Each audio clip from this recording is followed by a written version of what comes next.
আমি নিয়মিত তাহাজ্জুদ পড়ি এবং বিতির তাহাজ্জুদের পরে পড়ি, কিন্তু হঠাৎ মাঝে মধ্যে ঘুম থেকে ওঠার সমস্যার কারণে ফজরের আজান হয়ে যায়। এমত অবস্থা বিতির পড়ার হুকুম কি? আমি নামাজের ক্ষেত্রে শুধু ফরজগুলো পড়ি, যেমন ফজরের 2 রাকাত, জোহরের 4 রাকাত, আসরের 4 রাকাত, মাগরিব 3 রাকাত, এশা 4 রাকাত এবং বিতির 3 রাকাত পড়ি। এক্ষেত্রে আমার নামাজ কি কবুল হবে? দেখুন, শুধু ফরজ পড়েন এই ভাই, সুন্নত পড়েন না, নামাজ হবে কিনা? উত্তর হলো, শুধু ফরজ পড়লে ওয়াক্তের দায়িত্বটা আদায় হবে। জোহরের ফরজটা পড়লেন, জোহরের ওয়াক্তের দায়িত্ব আদায় হলো, কিন্তু এটা পরিপূর্ণভাবে হলো না, ত্রুটি থেকে গেল। আপনি তরকারি খাইতে চাইলেন, তাহলে আপনার তরকারি খাইতে হলে সবজি লাগবে কাঁচা, পানি লাগবে, তেল লাগবে, পেঁয়াজ লাগবে, মরিচ লাগবে, লবণ লাগবে, ইত্যাদি ইত্যাদি লাগবে। এখন আপনি পানির মধ্যে কাঁচা সবজি সিদ্ধ করে রান্না করে নিয়ে আসলেন, লবণ, তেল, হলুদ কিছুই দিলেন না, তাহলে এটাকেও সবজি বলা যায়, কিন্তু এই সবজি কেউ খাবে না, আপনিও খাবেন না। ঠিক না ঠিক? 5 ওয়াক্ত ফরজ নামাজ এটা পূর্ণতা পাওয়ার জন্য এর আগে পরে যে সুন্নাত নামাজগুলো আছে সেগুলো হলো এরকম।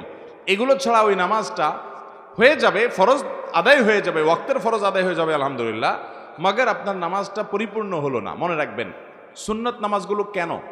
এই যে 5 ওয়াক্ত নামাজের ফজরের আগে 2 রাকাত সুন্নত আছে, জোহরের আগে 4 রাকাত, পরে 2 রাকাত আছে, মাগরিবের পরে 2 রাকাত আছে, এশার পরে 2 রাকাত আছে। এই যে সুন্নাত নামাজগুলো আছে, এগুলো কেন জানেন?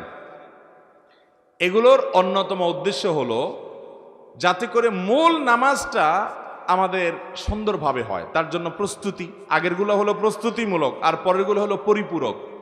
সুন্নত আগেরগুলা প্রস্তুতিমূলক, পরেরগুলাকে বলতে পারেন পরিপূরক, আর সবগুলাকেই অন্য অর্থে পরিপূরক বলতে পারেন। পরিপূরক মানে কি?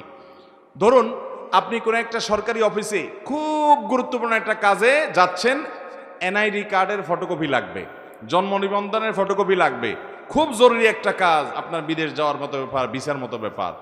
আপনি ফটোকপি নিয়ে যখন যাবেন, ফটোকপি সাধারণত এনআইডি কার্ডের ফটোকপি যদি একটা লাগে, আপনি কয়টা নিয়ে যাবেন? একটাই নিবেন না 2-4টা নিবেন? বুদ্ধিমান মানুষ হলে 2-4টা সাথে নিয়ে যাবে। কেন? একটা যদি হারায় যায়, কোনো কারণে মিস হয়ে যায়, যাতে করে আমার কাজটা হয়ে যায়, হাতে রাখবে, এটা সে নিয়ে যাবে। ঠিক একইভাবে ভাইরা আমার, আপনি যখন 5 ওয়াক্ত নামাজের ফরজ নামাজ পড়বেন, কিয়ামতের ময়দানে যাবেন, আল্লাহ তাআলার কাছে দেখা গেল কোন একটা নামাজে ভেজাল ধরা পড়ছে, বাতিল হয়ে গেছে, তখন ওই সুন্নত বা নফল, অতিরিক্ত নফল নামাজ যে পড়বেন, এগুলো দিয়ে আল্লাহ তাআলা ফরজের ঘাটতি পূরণ করবেন। সেই সাথে আপনি আগে যখন সুন্নত পড়বেন, তখন মূল ফরজটা পড়তে আপনার সুবিধা হবে, মনোযোগ থাকবে। নবী করিম সাল্লাল্লাহু আলাইহি সাল্লাম ফরজ নামাজের আগে পরে সুন্নত নামাজগুলো কখনো ছাড়তেন না, নিয়মিত পড়তেন। আপনি কিভাবে নিয়মিত ছাড়েন?